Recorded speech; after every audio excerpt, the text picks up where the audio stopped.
3.0 V6, AJ30, les amateurs de transmission manuelle qui s'imaginent conduire une XF avec un moteur économique seront déçus. Depuis le début de la production en 2008, ces voitures sont produites avec des moteurs de 6 et 8 cylindres et uniquement avec une transmission automatique à 6 vitesses. On retrouve 4 cylindres sous le capot des versions restylées uniquement. Dans la Jaguar XF, les moteurs V6 de 3 litres les plus courants sont à aspiration naturelle, atmosphérique. Leur fiabilité a été testée par le temps.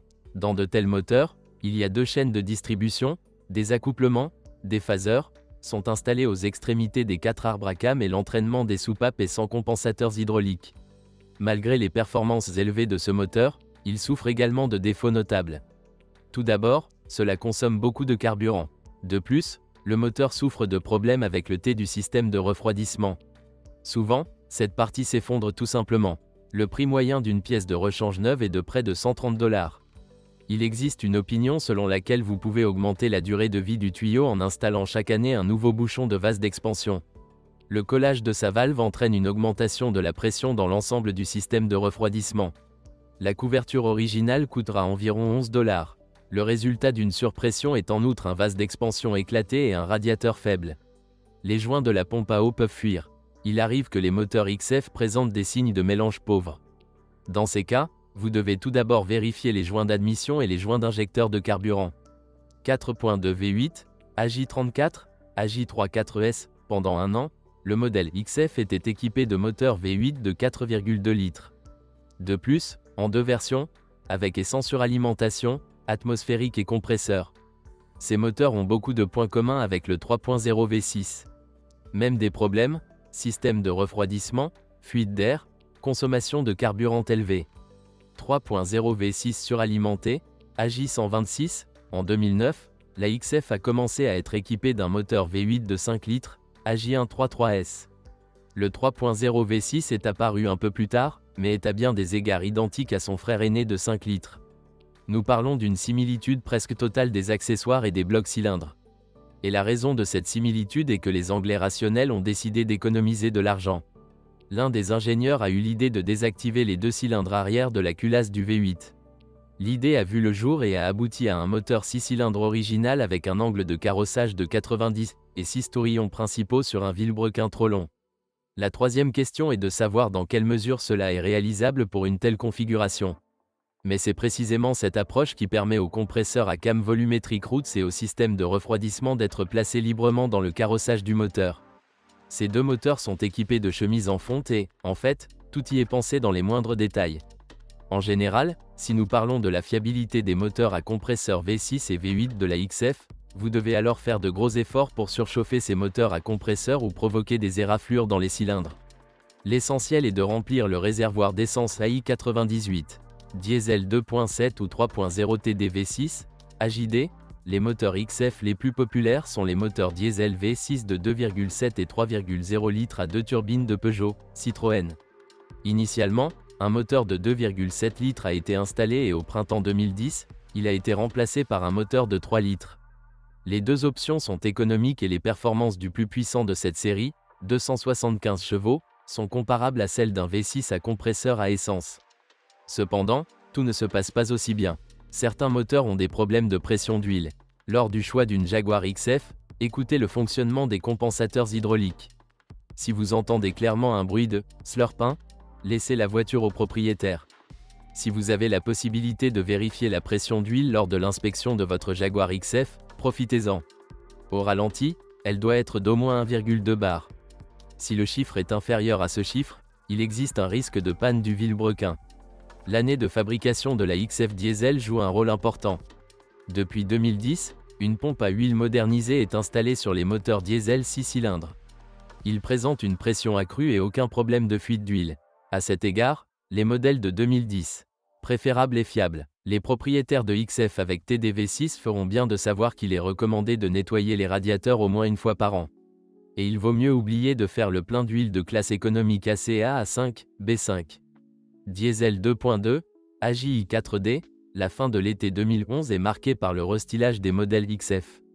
En conséquence, un moteur turbodiesel de 2,2 litres est apparu dans le compartiment moteur. Et c'était encore un « français » plutôt distingué et célèbre. Jaguar a installé le 2.2 HDI, utilisé dans la production de certains modèles Peugeot, Citroën et Ford. C'est vrai, avec une disposition longitudinale. 2.0 EcoBoost, AJ200, un autre, 4, qui a acquis une popularité considérable, est une ligne distincte. La XF restylée en 2012 a acquis un moteur essence à 4 cylindres. Sous le capot de ces modèles Jaguar est apparu le développement de Mazda, nommé 2.0 EcoBoost. Et bien sûr, Jaguar n'a pas manqué d'être original. Sur la XF, ces moteurs sont montés longitudinalement. Ce type de moteur a gagné de nombreux fans, mais n'a pas été à la hauteur de leurs attentes. Tout s'est avéré comme une blague barbue sur la façon dont les propriétaires de Jaguar se rencontrent le matin au centre technique.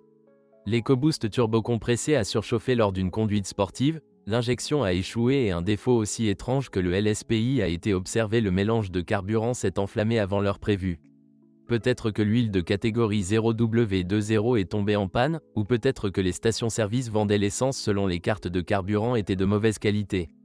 De manière générale, la cause du phénomène reste floue. De plus, dans tous les moteurs du troisième cylindre, le piston jetait les cavaliers entre les segments. En 2014, l'entreprise a déclaré que le problème avait été résolu. Je veux croire, le D2.0 EcoBoost dispose d'un collecteur d'admission en acier.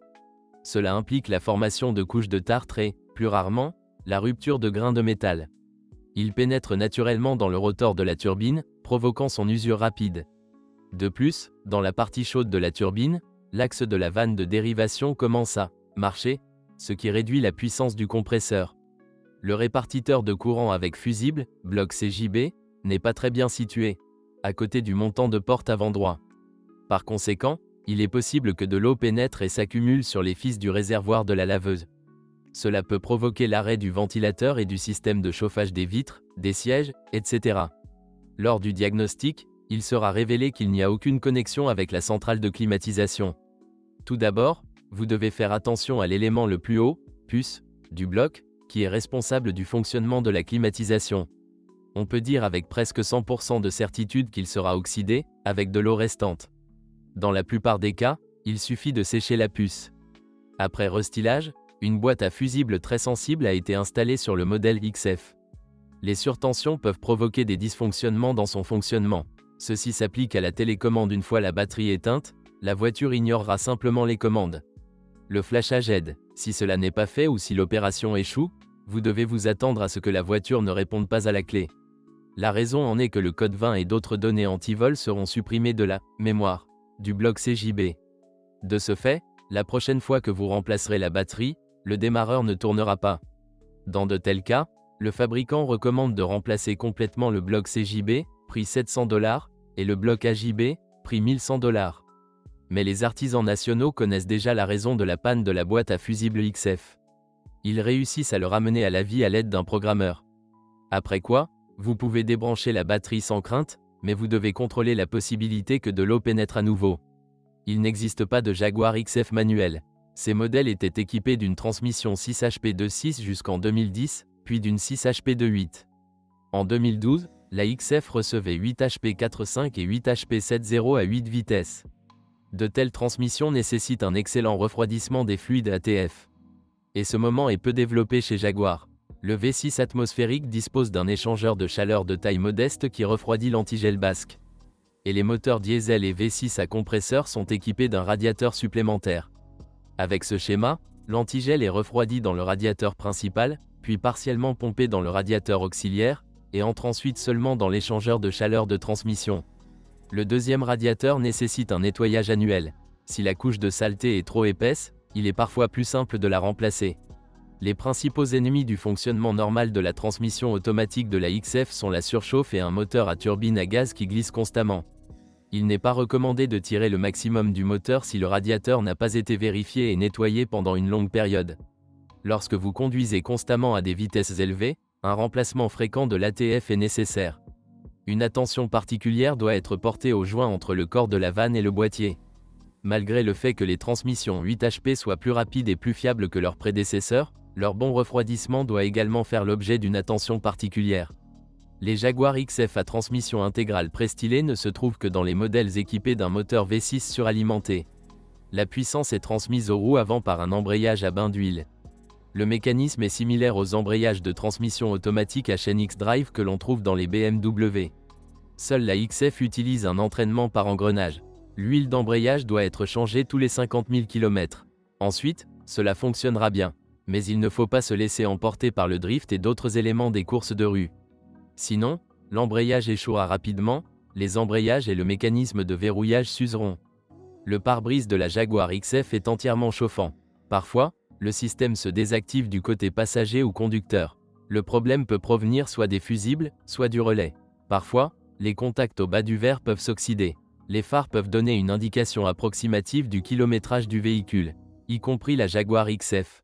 La surface en polycarbonate du verre devient trouble avec le temps et des micro-fissures apparaissent autour du périmètre qui ne peuvent pas être polies. Les phares s'assombrissent et des points, aveugles, apparaissent sur le chrome du pare-soleil. Ne négligez donc pas d'inspecter soigneusement les phares d'une voiture d'occasion. Il y a un sentiment de minutie anglaise dans la garniture intérieure de la XF. L'intérieur est fait de matériaux de haute qualité et agréable à l'œil. Une plaque d'aluminium est encastrée dans la façade sur toute sa largeur. Des inserts en bois qui ressemblent à du plastique y sont combinés avec succès.